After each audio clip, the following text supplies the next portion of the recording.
from the CyberHub bunker and studio, you're tuning in to the CyberHub Podcast. And now for your host and CISO, James Azar.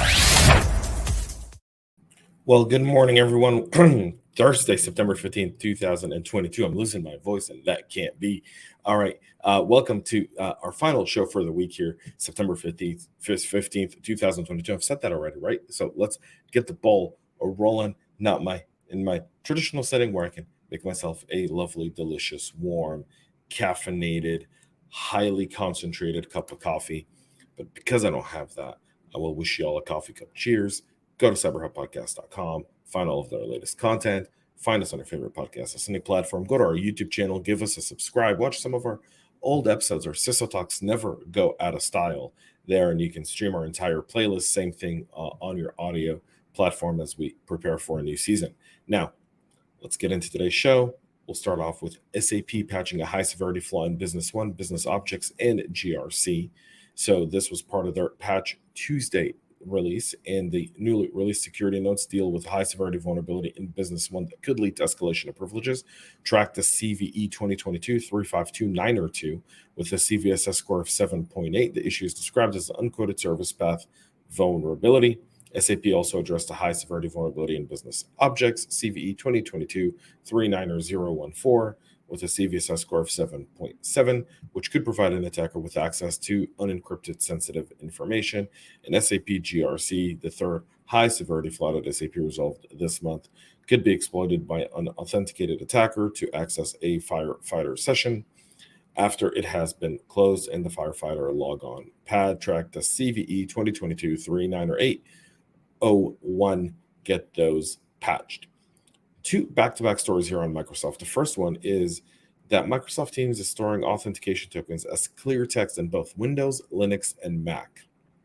Security analysts have found a severe security vulnerability in the desktop app for Microsoft Teams that gives threat actors access to authentication tokens and accounts with MFA turned on.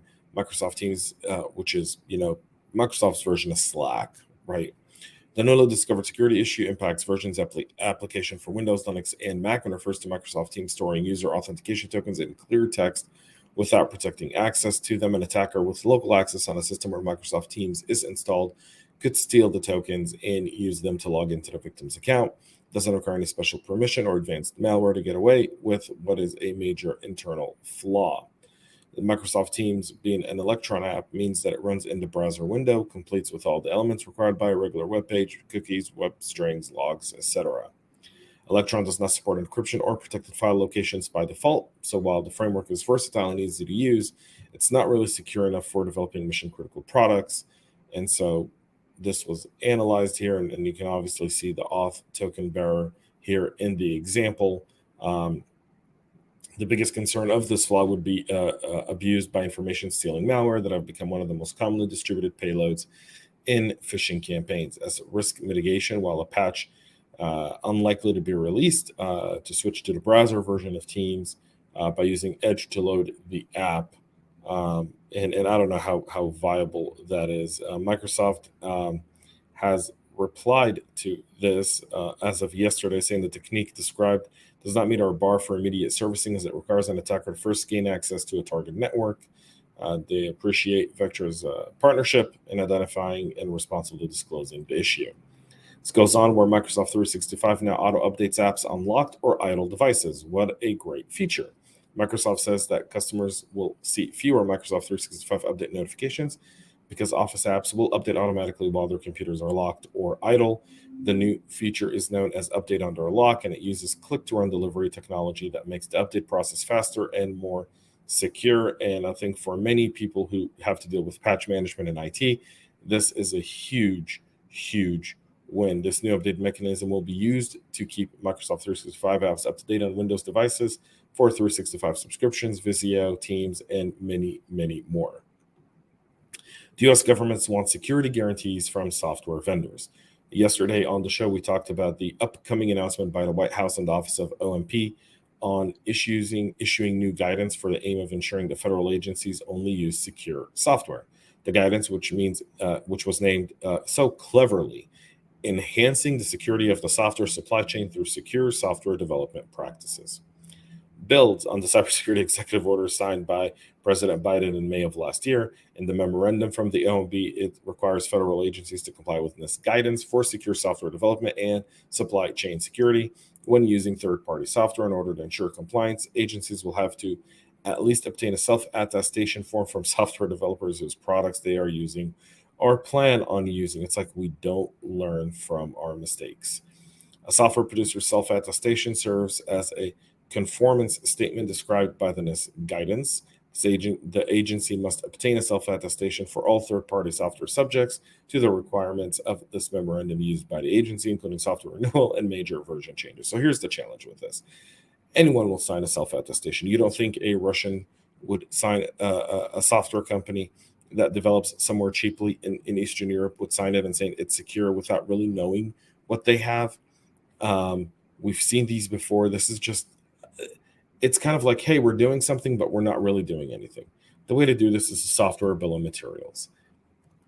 Anything that goes into the federal system should be extensively checked. It should go through rigorous testing. We should have a panel made up of some federal agencies and local private partners that reviews these softwares and signs off on them, or at least gives them a risk score of some sort, or dictates that they can only, process public data, not critical data. Like 500 ways to do this.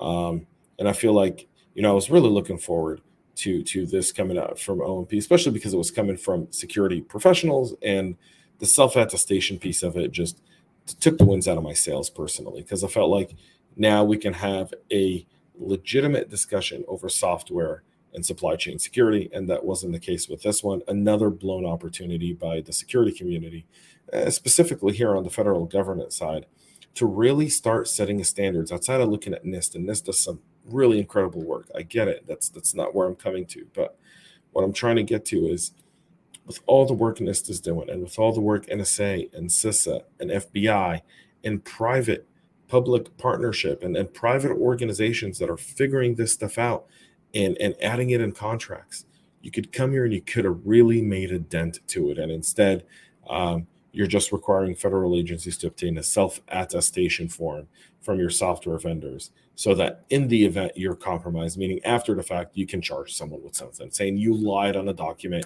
They'll get 5 years in prison. They'll be in Russia, China, or North Korea, or Iran, where you can't extradite them, but they'll have everything they've gotten. And again, death by a thousand cuts. That's kind of the story of our politics in recent memory. And unfortunately, once again, our eyes are looking at government to clearly lead the way, and they're not doing so. That leaves it us as private citizens and businesses, patriots, and cybersecurity practitioners to do just that. And so I hope people look at this and go, a blown opportunity, but we can do better in the private sector. Folks, that's it for the show today. We'll be back Monday with a whole lot more. Until then, have a great rest of your day. Have a great and amazing weekend. And most importantly, stay cyber safe. We love feedback, so make sure to connect with us on social media and subscribe to our podcast on your favorite podcast listening platform.